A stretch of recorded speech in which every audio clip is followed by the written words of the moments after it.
Se você ainda não é inscrito em nosso canal, certifique-se de se inscrever e ativar o sininho de notificações. Assim, você ficará por dentro de nossos novos vídeos. Nesse vídeo eu vou fazer uma análise mais profunda de Apocalipse 3,14. Até o final desse vídeo você terá certeza de que a existência de Jesus teve de fato um princípio. Mas agora nós vamos ver como que Jesus foi criado em Apocalipse 3,14. O texto deixa bem claro isso. E você, se quiser comentar, certifique-se de que você não está fugindo do assunto. Eu vou usar aqui como base a tradução João Ferreira de Almeida atualizada, porque é essa que eu tenho aqui no meu computador. Vamos ver Apocalipse 3,14. Ao anjo da igreja em Laodiceia escreve: Isso diz o Amém, a testemunha fiel e verdadeira, o princípio da criação de Deus. Esse texto, esse versículo, diz claramente que Jesus é a primeira criação de Deus. Isso significa que Deus começou a criar as coisas por criar Jesus. Note, Jesus está no grupo da criação. Parte da criação, não o Criador não criado. Mas como poderia Jesus ser o princípio da criação de Deus se ele fosse Deus ou Deus eterno que não teve princípio? Quando confrontados com essa questão controversa, os trinitários dizem que a palavra princípio não significa começo, ou princípio no sentido de começo, mas governante, soberano. Vamos verificar algumas traduções da Bíblia e ver como essa palavra é traduzida em algumas traduções da Bíblia aqui em Apocalipse 3,14. Diz assim, edição pastoral, o princípio da criação de Deus. Eu recomendo a todos os trinitários que sempre verifiquem na edição pastoral. A edição pastoral é uma das melhores Bíblias que nós temos em português aqui.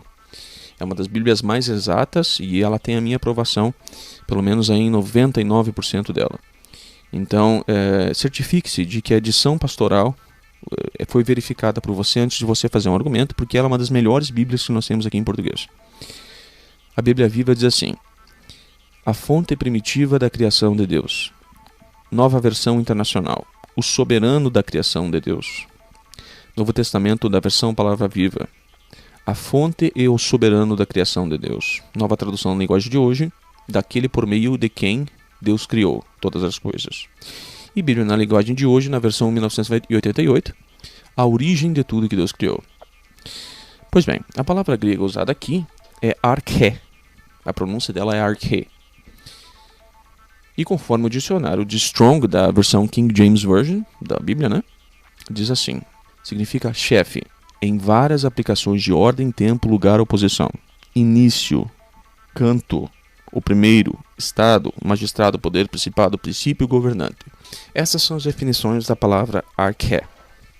A primeira coisa que você deve saber é o seguinte: só porque uma palavra tem mais de uma definição possível, isso não significa que ela possa ser traduzida de mais um jeito, ou ela possa ter mais de uma definição possível em algum contexto específico. Por exemplo, a palavra manga, ela pode ser parte da roupa que cobre o braço, ou ela também pode ser uma fruta, a manga da camisa ou a manga fruta.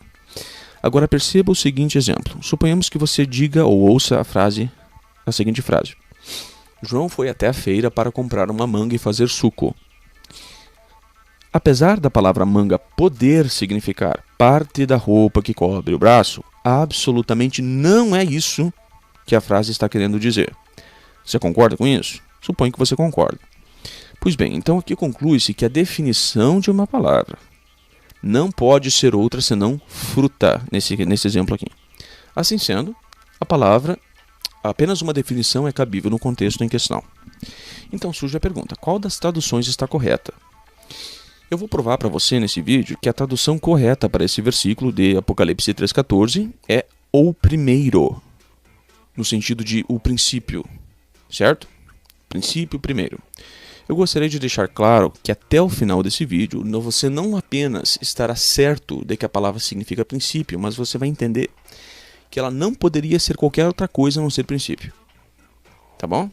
É impossível que a palavra seja traduzida de qualquer outra maneira a não ser princípio. E você vai ver que as Bíblias que não traduziram essa palavra como princípio ou primeiro, elas estão cometendo um ato de apostasia e heresia, tentando defender uma crença sem defesa. Tá? O único motivo pelas traduções terem traduzido como soberano ou qualquer outra coisa é por conceito pré-estabelecido, vontade de querer não admitir um erro. Só por isso. E você vai ver. A palavra grega, como nós vimos, é arche. E ela aparece 58 vezes no Novo Testamento. Eu vou usar aqui a palavra como referência a versão Rei Jaime ou King James em inglês. Na versão King James, ela é traduzida 44 vezes como princípio, primeiro ou no começo, que são basicamente o mesmo sentido, 12 vezes como principalidade, poder ou governante, que são também mais ou menos o mesmo sentido.